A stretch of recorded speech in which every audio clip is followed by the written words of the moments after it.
তোরা যে মসজিদ বানাবি 50 লক্ষ টাকা তার ভিতরে ভরে দিবি, কারো 10, কারো 20, কারো 50, কারো 1 লাখ, 2 লাখ, 5 লাখ, 1000, 1200, 200, যে যেমন পারবি দিবি। যদি তোদের বিশ্বাস না থাকে তাহলে তো তোরা টাকা দিবি না।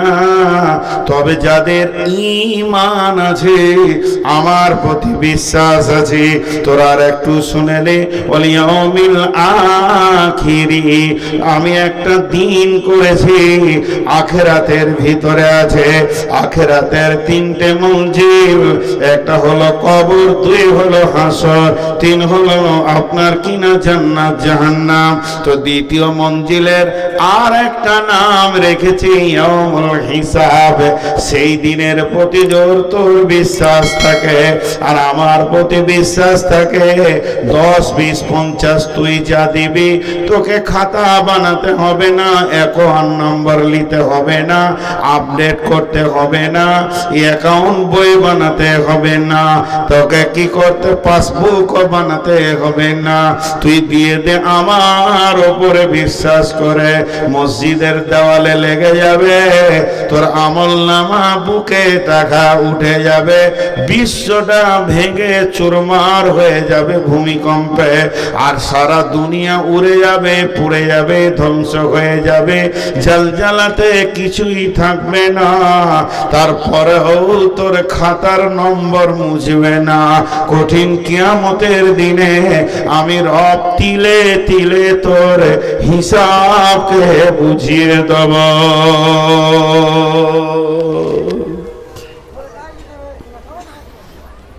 যাদের আখিরাতের বিশ্বাস নাই না, দুনিয়াতে যারা দান করে তো হুলিয়া করবে, তবে প্রকাশ্যে দান করা জায়েজ আছে। খবরদার বলবেন না যে নাম প্রকাশ করে যারা জায়েজ দান করছে তাদের দান কবুল হবে না, এটা বলা ভুল। কবুল হবে। প্রকাশ্যে দানটা দুর্বল, কিন্তু রিজাল্ট বড় কঠিন। রিজাল্ট বড় কঠিন। প্রকাশ্যের দানটা দুর্বল, কিন্তু রিজাল্টটা বড় মজা। আর গোপন দানটা মজা, রিজাল্ট বড় কঠিন। কেমন?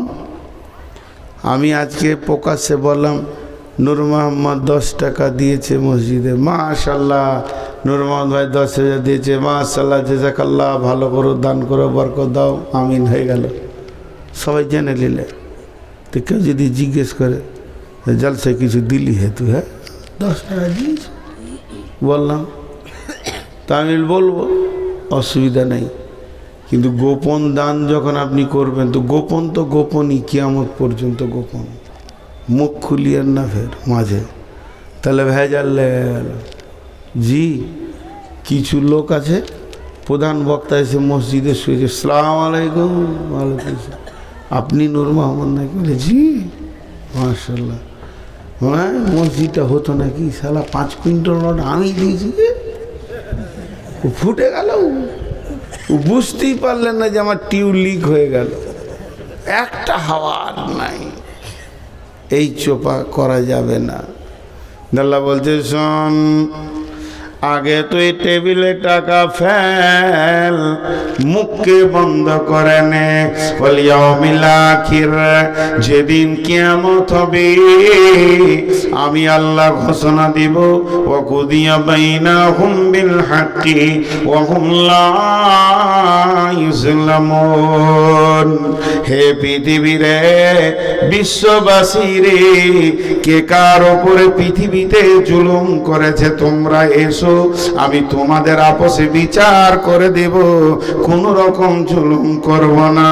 খালিক আব্দুল খালিক বলবে আব্দুল মালিকের কাছে টাকা পায়, ইয়াসিন বলবে মহসিনের কাছে টাকা পায়, হবিবুর বলবে ফকিরুলের কাছে টাকা পায়। এইভাবে আল্লাহর কাছে আপিল আনবে। এরই মাঝে আমি বলবো, মাবুদ, আপনাকে কয়েক হাজার টাকা জমা দেওয়া আছে, সেগুলোর বদলা আজ আমরা প্রকাশ্যে পেতে চায়, আমার রব সেদিন হাসতে হাসতে তার বদলা আপনাকে দেবেন। অতএব বন্ধুরে, মসজিদ বানাতে গেলে প্রথমে ইমানদার হতে হবে, আর তারপরে আখিরাতের উপরে বিশ্বাস রাখতে হবে। আখিরাতের বিশ্বাস যদি না থাকে, মানুষ প্রকাশ্যে মোটা রকম দান করতে পারবে না।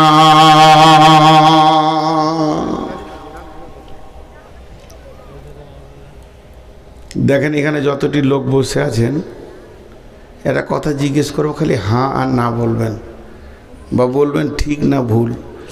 কেউ 10 টাকা দিচ্ছে, কেউ 1 টাকা দিচ্ছে, কেউ 10,000 দিচ্ছে, কেউ 50,000 দিচ্ছে, কেউ জায়গা দিচ্ছে, কেউ জমি দিচ্ছে, কেউ বালু দিচ্ছে, কেউ সিমেন্ট দিচ্ছে, কিন্তু সবারই একটা লক্ষ্য, আখেরাতে লোভ। ঠিক না ভুল বলেন? আখেরাতে লোভ, এই লোভটা আছে না নাই? তাহলে তো টাকাটা লস কোথা হলো? ও তো নিজের খাতাতেই নিজে জমা করে রেখেছে। জি, এগুলো কি বোঝাবার আছে? তারপরে আল্লাহ বলছেন, ওয়া আকামাস সালাতা, তোমরা নামাজকে কায়েম করো। সালাত তোমাদেরকে পড়তে হবে। যদি সালাত না পড়ো তো মসজিদ কিসের জন্য বানাতে যাচ্ছ? মসজিদ বানাবে, মসজিদকে আবাদ করবে না। মসজিদে मरसिया आखा है के नमाजी ना रही। মসজিদ কে বানালাম, উঁচা উঁচা গম্বুজ দিয়ে দিলাম, এলাকার সেরা গম্বুজ দিলাম, যেন নগর নবী স্টেশন থেকে বোঝা যায় এটা আমাদের মসজিদ। বিআইকে নিয়ে অহংকার করলাম, কিন্তু মসজিদের ভিতরে নিবেদিত প্রাণ 3খানা ছাড়া 4টা মুসল্লি পাওয়া যাচ্ছে না। এটা চলবে না। যে কমিটি মসজিদ নিয়ে ব্যস্ত আছে, ওই কমিটিকে লোকের পায়ে ধরতে হবে। উম্মতে মুহাম্মাদি হিসেবে দরজায় দরজায় গিয়ে বলতে হবে, মসজিদে ওই শুনলে আজান, চল নামাজে চল। দুঃখে পাবি সান্ত্বনা তুই, বক্ষে পাবি বল রে, মসজিদেতে চল। এই লাইট বন্ধ কর, লাইট বন্ধ কর। জি, দুঃখ লাগছে এই ছেলেগুলোর হাতে এত বড় বড় মোবাইল। আপনারা তো কিছু জানেন না, গার্জেনরা মোবাইল দিয়ে দিয়েছে। মোবাইল মানুষকে উলঙ্গ করে দিয়েছে। জি, ফেসবুকে যে আচরণগুলো চলছে যদি দেখেন তো আপনি অবাক হয়ে যাবেন। এর থেকে কুত্তা অনেক ভালো। তো মসজিদ আবাদের জন্য চেষ্টা করতে হবে, বাড়ি বাড়ি যেতে হবে, মুসল্লি বাড়াতে হবে, নামাজ কায়েম করতে হবে, নিজে পড়তে হবে এবং মহল্লাবাসীকে পড়ার জন্য ডাকতে হবে। ওয়াতাজ যাকাতা, যাকাত দেনেওয়ালা হতে হবে। যে লোকটা যাকাত দেয় না তার মাল নোংরা। জি, আমার ঘরে 20খানা লুঙ্গি আছে। ওইটা উদাহরণ দিচ্ছি, ভাবিয়েন না যে আমার লুঙ্গির দোকান আছে। কি 5টা লুঙ্গি আছে, এর মধ্যে 2টা নাপাক আছে। নাতনিকে কোলে নিয়েছি তো মুতে দিয়েছি, তো ওটা খুলে দিলাম, তার একটা পরলাম। আবার মুতে দিলে তো ওটা রেখে দিলাম, তার একটা পরলাম। এখন কাঁচা হয়নি, তো ওই 2টা লুঙ্গি পড়ে আছে। তা আমার বিবি দেখছে 2টা লুঙ্গি মুলবি সব এখানে রেখেছে, মানে লুঙ্গি হল কোথাও নিয়ে যাবে হয়তো, সফর টফর করছে। তা 4টা লুঙ্গি ওর ওপরে চাপিয়ে দিয়েছে। এবার বলেন কোনটা পাক আর কোনটা না পাক আর তাল পেছি না। মসজিদ ঢোকা যাবে ওই লুঙ্গিগুলো পরে, নামাজ পড়তে যাওয়া যাবে। পাক কর, তারপরে মসজিদ আসবে। তেমনি আপনার টাকা আছে, মাছের ব্যবসার টাকা, আমি বলছি না যে চুরিরা জোয়ার টাকা, মাছের ব্যবসা করে, আলুর ব্যবসা করে, কত হালাল ব্যবসা আছে, সেই ব্যবসার টাকা আছে, কিন্তু জুয়োর টাকাও আছে, আর বেজাকাতেও টাকা আছে। কোনটা কার গায়ে কে লেগেছে, কি হালাত আছে, মসজিদে লাগাস না, আল্লাহ বলছে লাগাস না, দরকার নাই মসজিদ। জি জি, মসজিদ দরকার নেই, এই ফাঁকা জায়গায় নামাজ পড়বেন, কিন্তু বেঈমানদের টাকা নিয়েন না। আল্লাহ আকবার। ঘাসের ওপরই পড়েলেন, পানি হচ্ছে ঘরে পড়েলেন, অসুবিধা নেই। কিন্তু আল্লাহ বলছেন যাদের টাকা নোংরা, ওই নোংরা টাকা যখনই তুই বুঝে নিবে মসজিদে লাগাবি না। কিন্তু বিধর্মী যদি হয়, আবার টাকাটা যদি হালাল হয়, এমন বিধর্মী আছে জীবনে জুয়া খেলে না, মদের ব্যবসা করে না, সুদের ব্যবসা করে না, তার জীবনে এগুলো কিছুই নাই। আপনার গ্রামে কোনো চামার আছে, ধোপা আছে, কায়েত আছে, ব্রাহ্মণ আছে, বিচারা গরিব মানুষ, ব্যাংকে তো টাকা রাখেনি, মানে সুদই নাই, বিচারা আলু পটলের ব্যবসা করে, কিংবা চুল কেটে খায়, না পিত আছে, দিন আনে দিন খায়। মসজিদের কালেকশন চলছে, 100 টাকা দেবে, টাকাটা নিয়ে নাও।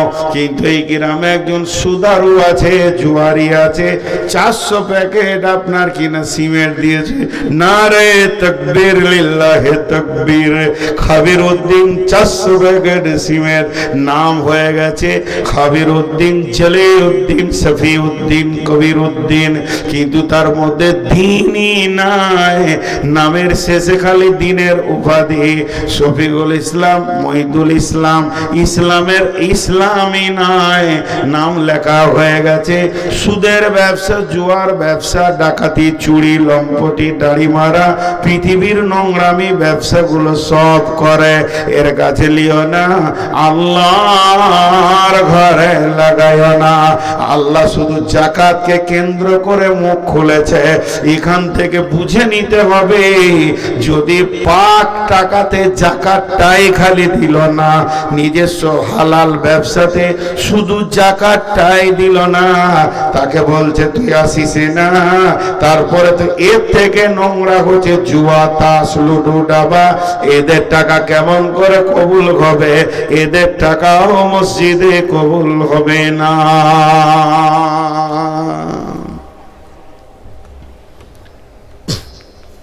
দিনাজপুরে এই জালসাটা করে দিয়েছি মৌলানা, যে জুয়ারির টাকা নেওয়া হবে না। ও কখন দান করেছে জানি না, ফট করে দাঁড়িয়ে বলছে আমার জুয়ার টাকা দিয়েছিলাম, 5000 ফেরত দাও। লাফাইছে কত, পাতলা মতো, 14, 15, 16 বয়স হবে। এই বয়সেই জুয়া খেলেছিস তুই? বলছে এই এলাকার মধ্যে ডেঞ্জাস খবিস ছেলেও দেখালাম মাল, এক চর মেরে দিলে মশার মতো মরে যাবে, সারা জীবন হারাম ছালা হালালের মুখ দেখে না। তো মসজিদওয়ালারও গায়ে লাগেনি, তোর টাকাতে মুতে দি, লে যা, লে যা। হ্যাঁ হ্যাঁ, ওর মুখে লাত মেরে দিলে। আমার এলাকায় এক মুসলমান আছে, মুসলমান বলা ঠিক হবে না, মন্দির করে বেড়াচ্ছে,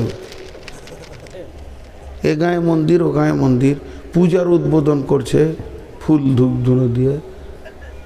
জি, তো একটা মসজিদ হচ্ছিল আমার গ্রামে, কেউ বলল কমিটির ভিতরে একবার ধরো, নাম তো মুসলমান, দিয়ে দেবে 50,000।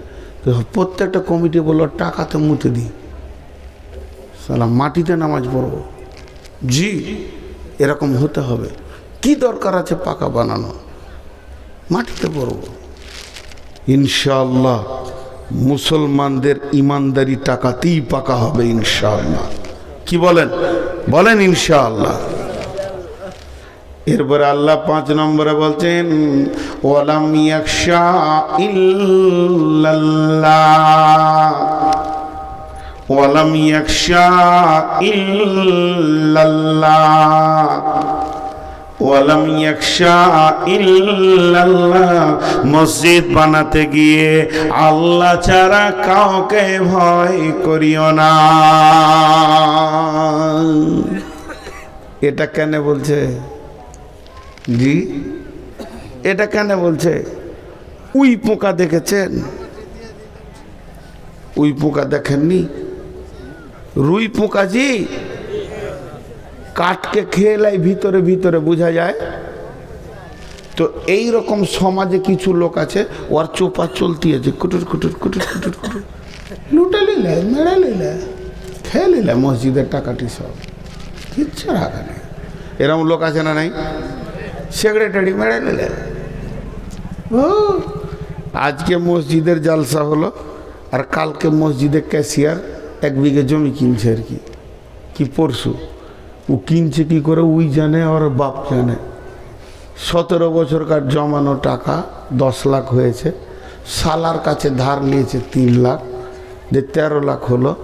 বড় শালিটা যেখানে বিয়ে হয়েছে ভাইরাকে বলে 2 লাখ নিয়েছে, 15 হলো। আর জমিওয়ালাকে বললে আর 3 লাখ পরে দিয়ে দিব, 18 লাখ দাম হয়েছে। কত কষ্ট করে জমিটা উলিছে। আর জালসা হয়েছে আজ, আর রেস্টির দিন হয়েছে সামনে সোমবার। গোটা গাঁওয়ালা বলছে জলসা কিনবে না। ও রাতে যে টাকা কত গুনেছে তোকে, হুঁশ আছে ও। আর হালাকে ও গোটা জালসার খরচা বাদ দিয়ে 62,000 টাকা পকেটে পেয়েছে। মানুষ এরম বলে কি বলে না? আরে হ্যাঁ না বলে? তা আল্লাহ এই জায়গায় বলছে ওই ক্যাশিয়ারকে, ইমানদার সেক্রেটারি ইমানদার ক্যাশিয়ারকে বলছে, তোর যদি বিশ্বাস থাকে আল্লাহকে জবাব দিতে পারবো, আল্লাহকে জবাব দিতে আমার কোনো ভয় নাই। আমি এত চুল চিরা চলছে, আমি পঙ্খানো তিলে তিলে ঠিক চলছে, আল্লাহকে দিতে পারবো হিসাব। তো আমার আল্লাহ বলছে আমাকেই খালি ভয় করিস, আর ওই বেঈমানদের মুখে লাত মেরে দিস। ওয়ালাম ইয়াখশা ইল্লাল্লাহ, আল্লাহ ছাড়া কাউকে ভয় করিস না। আর যদি আল্লাহ ছাড়া কাউকে ভয় করবি তাহলে তোকে কুট করে কাটবে, টাকা ফেলে দিবি, বেঈমানদের হাতে টাকা পড়ে যাবে। মসজিদ আর দূরের কথা, বেঈমানি ছাড়া অন্য কিছু হবে না। কথা বুঝাতে পারলাম?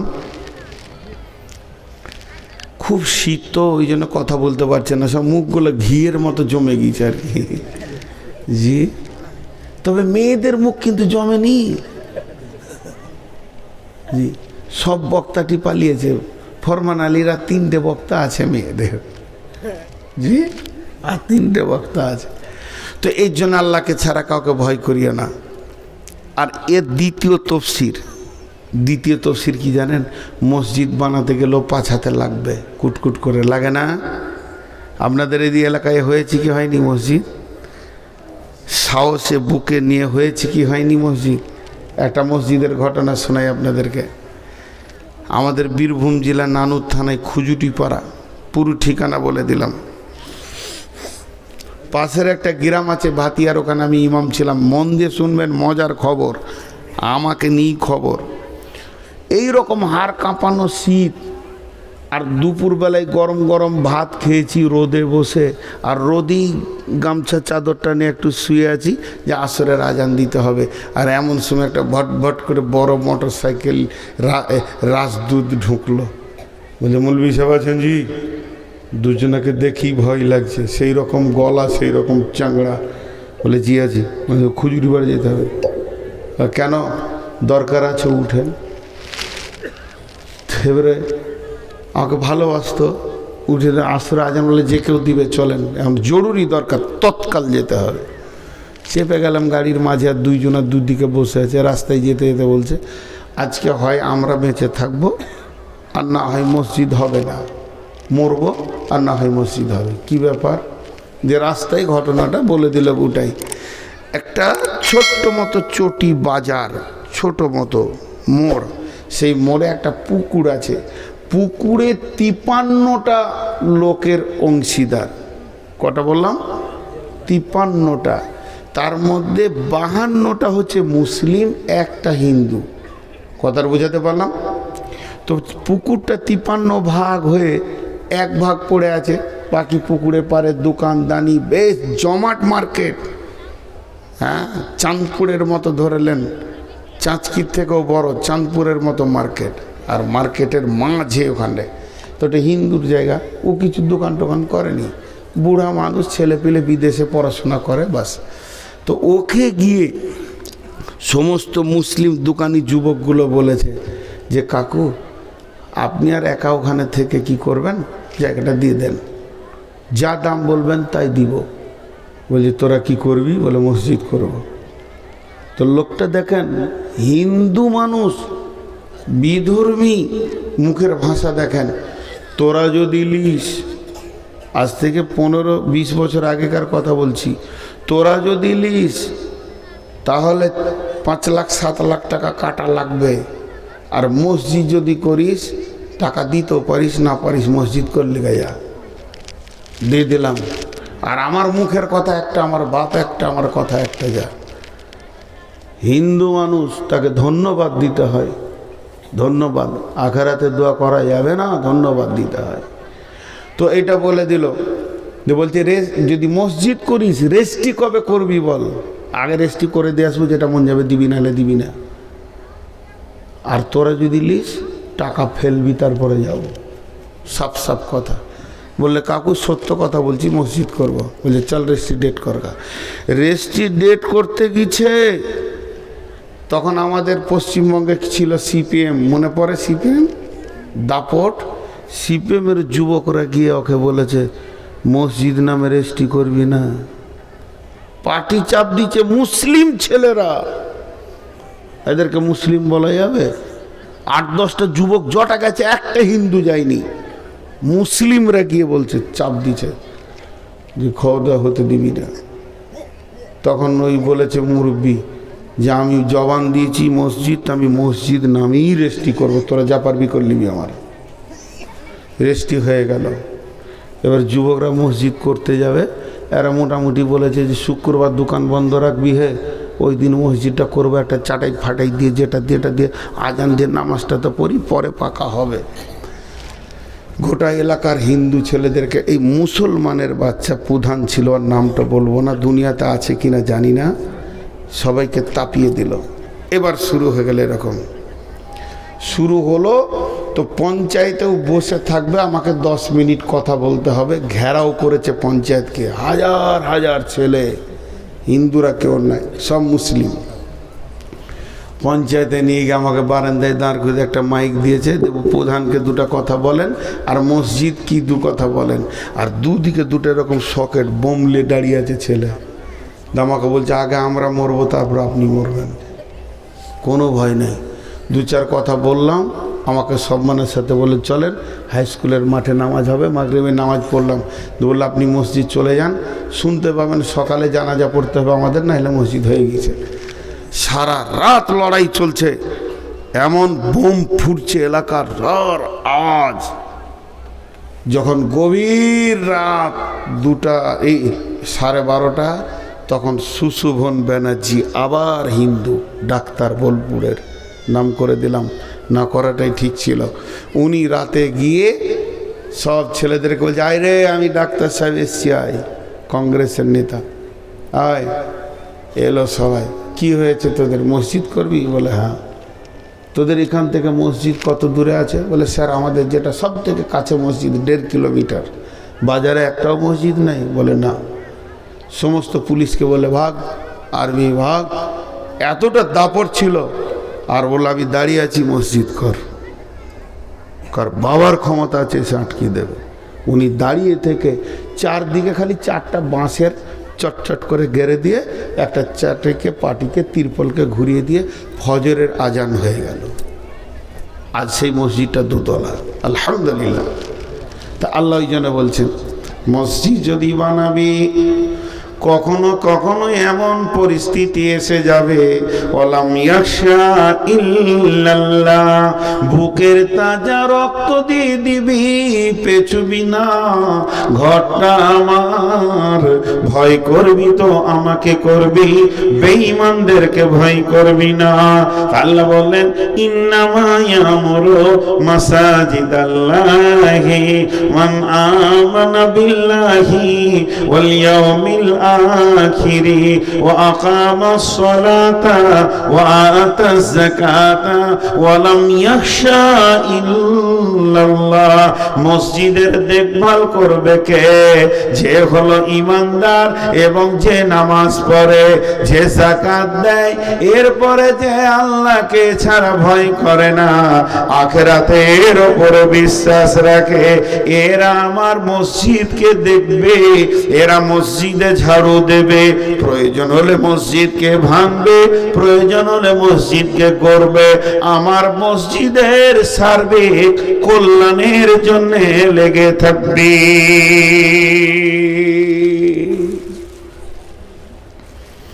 বুঝাতে পারলাম? দাঁড়ান, এত তাড়াতাড়ি পালাইলে হবে? উপায় নাই। সভাপতি খুব কপালে যাদের খারাপই তারা, একটা বক্তা 2 ঘন্টা কেটে পড়ে, 1.5 ঘন্টা 10, আর সভাপতি বসেই দা। ওই জন্য আমি স্টেজে কাউকে খেতে দিই না চা, আর নিজেও খাই না, কিন্তু সভাপতিকে দিই। কেন বলেন তো? ওর কষ্ট বেশি। কষ্ট বেশি নয়? আর কারো মন গেল কিছু করলে, তো এইগুলো জিনিস খেয়াল করতে হবে। খুব গুরুত্বপূর্ণ কথা হচ্ছে। আর 2-4টি কথা বলে ছেড়ে দিব। ফরমান আলী, আজকে ক তারিখ চলছে? 15, আর 5 মিনিট আছে, 16 তারিখ ঢুকে যাবে। তো 16 তারিখে আমার জালসা হচ্ছে নদিয়ায়। এখানে কেন বকবো না জি? এরপরে চলেন, অসুবিধা হলে যান, এমনি বললাম। আল্লাহ তাবারাক ওয়া তাআলার নবী কি বলছেন? মসজিদ কত মহব্বতের জিনিস, হৃদয়ের মহব্বতের জিনিস, হৃদয় দিয়ে ভালোবাসার জিনিস। পৃথিবীতে ব্যবসাকে প্রেম করেছি, জমিকে প্রেম করেছি, দোকানকে প্রেম করেছি, বিবি ছেলে মেয়েও যেমন প্রেম করেছি, বাগানটাও আমার মহব্বতের বাগান। এই গাছটা আমার ভালো আম দেয়, গাছটাকে দেখলে আমার কলিজা ঠান্ডা হয়ে যায়। এইভাবে আমাদের প্রেমগুলো বন্টন করা আছে, প্রেমগুলো ভাগ করা আছে। সমস্ত প্রেমগুলো গুটিয়ে দেন, জমা করে দেন। একটা ঘর আছে, ওটাকে হৃদয় দিয়ে ভালোবাসেন। ওই ঘরটা যদি হৃদয়ে থাকে, ওই ঘরটা যদি মনে থাকে, আর নিজের মনটা যদি ঘরে গিয়ে পড়ে থাকে, লাভটা কি হবে? আল্লাহর নবী বলছেন, হযরত আবু হুরায়রা বর্ণনা করছেন, ইদিল্লুহুমুল্লাহু ফি দিল্লিহি ইয়াউমুল লা দিল্লা ইল্লা দিল্লুহু। এমন একটা দিন আসবে যেটা কিয়ামতের দিন, যেদিন কোনো ছায়া থাকবে না, যেদিন মানুষ ত্রাহি ত্রাহি করবে, যেদিন মানুষ পানি পাবে না। সেই দিন বন্ধুরে একটু কষ্ট বুঝতে পারবে না। হাজার গরমে কোনো মানুষ যদি এসি ঘরের ভিতরে থাকে, তাহলে মানুষের বানানো এসি যদি এত সুন্দর হয়, তো আমার রবের রহমতের ছায়াটা কেমন হবে? রবের রহমত সেই ছায়ার মধ্যে আছে। রহমত না থাকলে আল্লাহ ছায়াটা দেবে না। বিদায় ওই ছায়াতে আপনার রিজার্ভেশন লেগে থাকবে, আপনার সিটে কেউ থাকবে না। কেন কেন রিজার্ভেশন লেগেছে? আপনি টাকা দিয়েছেন এর জন্য জি না। আপনি হৃদয় দিয়ে মসজিদকে প্রেম করেন, হৃদয় দিয়ে মসজিদকে ভালোবাসেন, আর আপনার কলিজাটা মসজিদের মধ্যে তোলা থাকে, দিলটা মসজিদে ভরে থাকে। ওরা দোলন কালবুহু মুআল্লাকুন ফিল মাসাজিদে, ওই লোকটা আরশের ছায়াতে থাকবে যার দিল মসজিদে পড়ে আছে। দেখেন এরা মসজিদ কত ভালোবাসে। এখনই উঠে মসজিদের দিকে হাঁটতে শুরু করে দিল। হ্যাঁ, বলার সঙ্গে সঙ্গে আমল কি, সিধা মসজিদ যাচ্ছে এরা, আর মসজিদ থেকে বের হবে না। আসলে দোষ নাই, যে লোকগুলো উঠছে দোষ নাই। গতকালকেও দোষ দিইনি। এই হাড় কাঁপানো শীতে আপনার আল্লাহর পাগল, ইনারাও পাগল। যাচ্ছেন বলে কোনো দোষ নাই ভাই। যারা যাচ্ছেন আমি দুঃখ করিনি, মজাক করলাম একটু। এই হাড় কাঁপানো শীতে আমাকেই মনে হচ্ছে পালাই। স্বয়ং সভাপতি বলছে কেটে পড়ি, তাইলে আমাদের কি অবস্থা হয়? জি ভাই, হিসাবটা দেখেন, অঙ্কে মিলাইতে পারা যাচ্ছে না। হ্যাঁ, ইমাম সাহেব যদি নামাজ থেকে উঠে কেটে পড়ে, তাহলে মুক্তাদির আর বসে থাকবে ঈদগাহে? ঘর যাই। আজ বেশি সময় আপনাদেরকে আর কষ্ট দিব না, অল্প যথেষ্ট, খুব মন দিয়ে শুনলেন। কিন্তু আল্লাহ রসুল আরেকটা হাদিসে কি বলছেন, وعن ابي هريره رضي الله تعالى عنه قال قال رسول الله صلى الله عليه وسلم اذا اتخذ الفيض بالا والامانه مغنما والزكاه مغرما تعلم لغير دين اتى رجل امرته وقومه ادنى صديقه واكسبه جاهرت الاصوات في المساجد